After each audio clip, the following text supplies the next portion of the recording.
Good morning, everyone, and welcome to our first Zoom class of September. I know it's not officially fall yet, but it certainly feels like fall.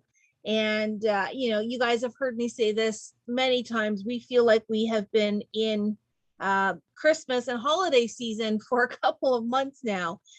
Today, I'm going to be working with the Merry and Bright line from Dare to Be Artsy, which is one of our new companies that we've brought in. And so far, you guys are responding to this paper in an incredibly positive way. We've already sold out of one of the stamp sets. The paper has been flying out of the store. And, it's just, I like the bright, vivid colors. So this is what I'm going to be using today. Today we are making what is called a bridge card. I don't actually have a sample here to show you, but it's a fun little fold where it will stand up when it's open, but it does actually fold flat and fit in a standard A2 size envelope for mailing. And because you ladies have asked me for some extra tips and ideas on how to use acetate, we're going to throw in that acetate twist to this project to show you that you can create what I'm going to call a floating, icon or sentiment, and however you want to do it. I'm going to be using some stamped images from Dare to Be Artsy, and full disclosure, I stole these from a make and take kit that I got from one of my trade shows. But you can get the stamp and die for this set. Or if you just like the die also fits the paper, and you can just cut out those same shapes from the paper if you prefer, or if you just want to get extra mileage, you could do both. So I'm going to just tuck these little guys aside. I think I had asked you ladies to have some squares and things cut out and prepped for that. And I'll show you how and where those would go instead of the die cut if you decided to do that. So let me just clean up my space here, and we are going to start. Let's go over the pieces that we're going to have today. So we should have a piece of cardstock or whatever you would like to use for your card base that is 4 1/4 by 8. And I know when I first looked at this template, I kept thinking, this is too small. There's something not quite right about this. It's going to be too small in an envelope. Trust me, this will fit in an A2 envelope once we get it all folded and moving around. You should have a piece that's going to go in the center area, and it should measure 2 3/4 by 4. And once again, I apologize. I believe I had the incorrect message in the email. I think I had 2 1/4 instead of 2 3/4. So if your piece is a little bit too small, you can either recut as we craft, or we can just center it a little bit differently when we make the card. All great ways to adapt and embellish. And then I have 4 pieces of pattern paper, and I chose 2 different pattern pieces here. 2 of them, well, they're all 1 inch by 4 inch, and we have 4 of them, 2 in each of the patterns. And last but not least, I have a piece of acetate that is 1 1/2 by 5 1/2. And we'll talk about this a little bit more when we go to use it. The size of this isn't like if you have a little bit thinner or a little bit thicker, that's going to just depend on how you finish off the creative. But I wanted to give us at least a nice sturdy piece to work with for the first time. So I'm going to put all my extra little bits off to the side, and we're just going to work on our card base first and get those score lines creased and ready to go. Got my bone folder. I've got my scoreboard down here. You can see up here, I've got a couple of little skinny pieces of acetate. I'm going to show you that in a little bit. Just ignore it for now, but if I move them, I'm going to lose them, I'm sure. So they're going to stay right there. All right, we're going to take our 4 1/4 by 8 inch piece of paper and put it in our scoreboard horizontally, side to side. This kind of card is very easy to adapt to other sizes. Our score lines, you just have to make sure that you're doing the same to the left as you are to the right. I'm going to give you the measurements straight across, but you could very easily just do these two score lines, flip it around, and score it again. So we're going to score for the first time. Let me find my little cheat sheet at 1 1/4.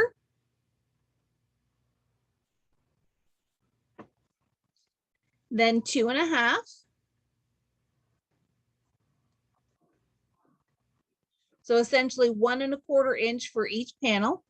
And then we're going to slide all the way over here to 5 1/2. 5 1/2 and 6 3/4. So let me go over those again. I'll put this here. 1 1/4, 2 1/2, 5 1/2, 6 3/4. Or again, just as a refresher, you could do 1 1/4, 2 1/2, flip it around, do 1 1/4, 2 1/2 again. As long as you've got even panels on each side. And like I said, it is easy to adapt. What you want to keep in mind is your center panel plus 2 panels here are going to be what will fit in your envelope. So if we're looking at A2, we've got 4 1/4 this way, but if we've got this panel here plus these 2 panels, that is 5 1/2. So that's how you know it's going to fit in your envelope. If you were doing bigger, you would want to make sure that your middle panel and these 2 end panels fit that envelope, and then repeat this on this side, and I'll show you all that. It'll make all kinds of more sense when we've got it put together. So that's it for scoring. It's pretty easy peasy. And what I'm going to do is I'm going to fold along this score line here. So it's our second score line. I'm going to fold it right over onto the center and give it a really good crease.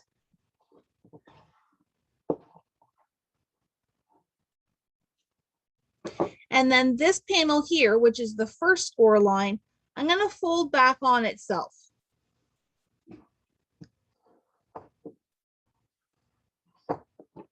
So we're making that kind of little Z on the left-hand side. Open it all the way up, and we're going to do the same on the opposite side. So on that inner score line, fold over into the center. And then we're going to fold back on itself.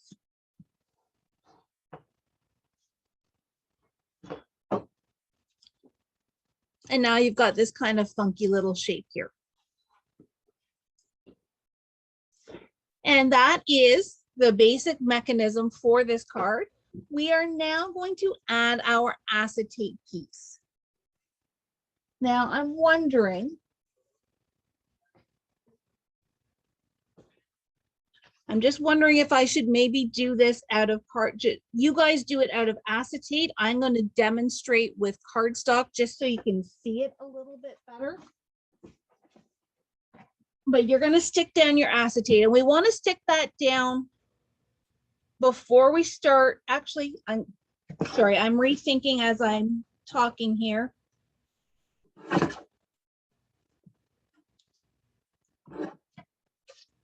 We're going to do some decorating, then we'll do the mechanism. All right. This, I think, is going to be the easiest. So our big piece here, which was 2 3/4 by 4, or maybe a little smaller based on my error, is just going to stick inside that center panel. And that'll certainly be easier to put in before we put that mechanism on. So that's just going to center in the middle here. And I've chosen a slightly, I'm gonna say this is a neutral pattern. It's just got a really tiny, delicate pattern. So that way, when we put our sentiment or element on here, it's gonna stand out against that background.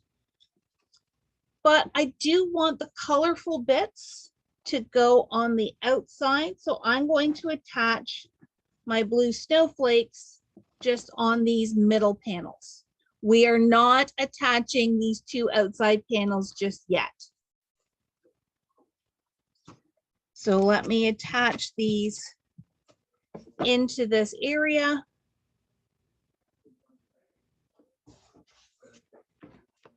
And then I'm going to attach this one.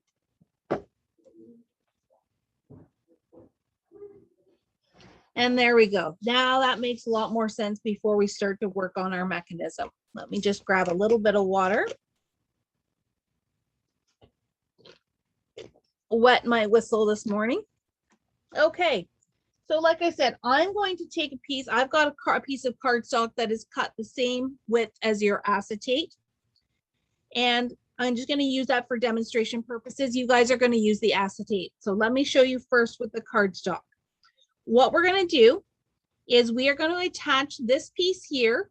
And as with any interactive or card that we've ever made, it's where you put the glue and where you don't. So the end of this acetate piece is going to line up with the edge of your card. And I'm going to pretty much center it top to bottom and attach it here. Then just to keep walking you through it, I'm going to fold in this side here and I'm going to attach it on the other end. We only want the tape on these yellow panels here or whatever color you're using. You do not want any tape in the center, if that makes sense. So here, I'm now going to switch over to my acetate. And I'm just going to put a couple of strips of tape on that one end, just that little bit, and I'm going to center it here on my panel, aligning my edges. And don't worry, we're covering this up, so the fact that you can see the tape is not even a problem. And I should have put the tape there. So now I'm going to lift up that acetate, I'm going to fold that in, and I'm going to attach this one down as well. And now you can see that it moves back and forth.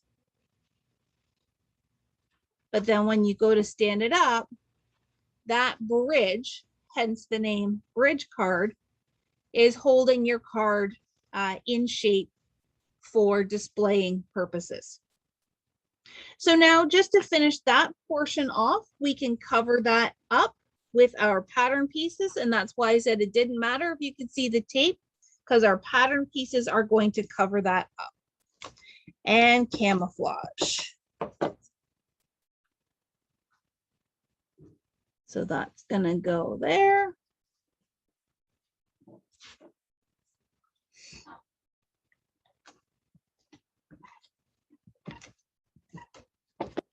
And this one's, oh, of course, I glued the wrong side. Okay, luckily, I have a backup piece.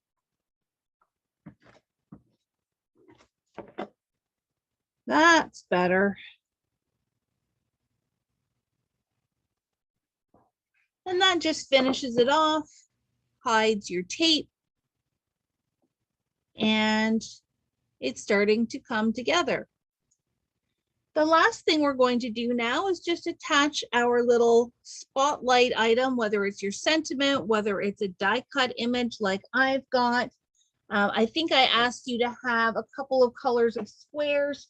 I'm actually going to punch a circle to mount my ornament on. But what color am I going to use? Let me see what's in my scrap bin.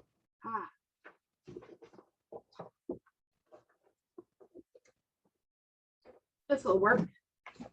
I've got this little piece of green here, so I'm just going to punch a circle out of green.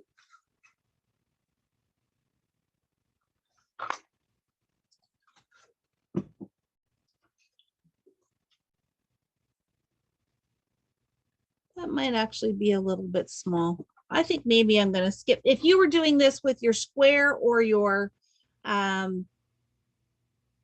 you could do a circle as well. This is just going to go in the center on your acetate. I'm actually going to use, which one's, I think this one stands out with the yellow and the green there. So I'm just going to apply a little bit of tape so that this can stick to my acetate. And there you have it. There your little spotlight is, just floating and really dimensional and gives you a really cool look. Now I said I would talk to you about these little strips here. So here's another option if you want something fun and floating, but maybe you don't want this strip. And I'm going to come back to this piece here. So imagine, let's see, can I?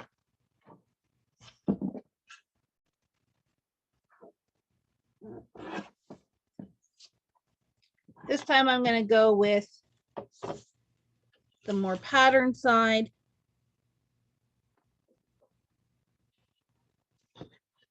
And I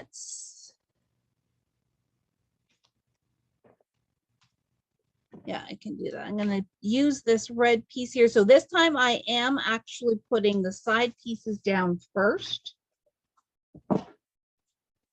And I know I'm going quickly. This is more just for demonstration, but you can get the idea if you're making a second card. It's all those same measurements.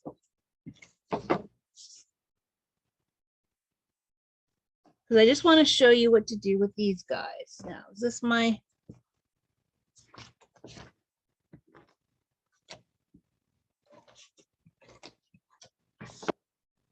This time I'm going to put this strip at the bottom. And maybe I'll come up just a little bit. So instead of using acetate as the bridge, I'm using cardstock, but I could take these little pieces of acetate. I'm going to snip them down a little bit in size.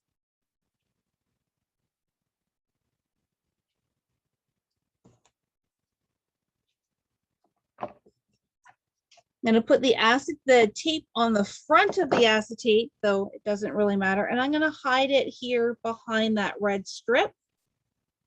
And then I could put my ornament. This guy might be a little bit big, but.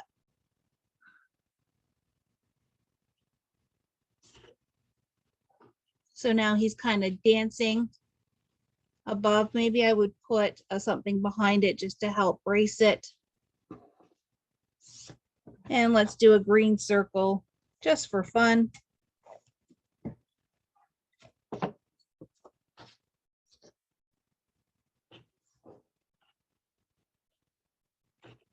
So there, that's another way that you can use acetate on this card, is to use them kind of as spokes to keep your elements floating. So two really different ways that you can use acetate in order to create that floating illusion. I don't know, with the pieces that I was working with, I kind of like this method better. Just feels a little bit more stable. Then this can fold flat and go in your envelope. I would probably write my message to the person on the back, since there's not a lot of room in here, or if you planned ahead, you could do that before you put your bridge on. This kind of mechanism would work if you had smaller items, like maybe the mice from Lawn Fawn, or maybe just a few little flowers. If you wanted them just kind of dancing. I did see one that they did a butterfly floating up there. I've also seen one where they put the acetate along the top and did like a sun or a moon and stars floating on the card. So there's lots of different ideas and ways that you can use that acetate depending on where you position it on your card. Sheri? Yes. Excuse me. Can you fold down your second model to see how it fits in the envelope? Like you're okay.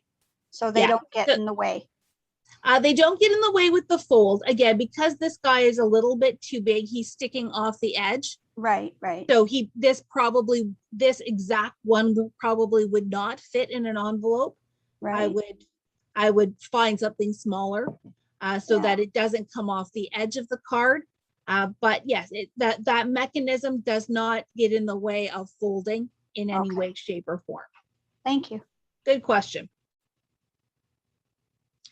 So that is it for our floating bridge card. I encourage you to find all kinds of ways to play with your acetate and just position it differently. Or if you don't want to use acetate, as shown in this card here, you can use just regular paper to create this bridge card, especially if you're giving this card to someone that you know likes to display their cards on their night side table or on a mantle or something like this. This is a fabulous, fabulous format in order to stand up and display. I mean, you could even put a photograph in there and have it stand up. This would be perfect for kids' school pictures. If you were sending it to a grandparent or another loved one, you could move this down, put the bridge across the bottom and put the school photo inside. Lots and lots of great applications for this format. So thank you very much for joining me this morning. Thanks, Sheri. That's a really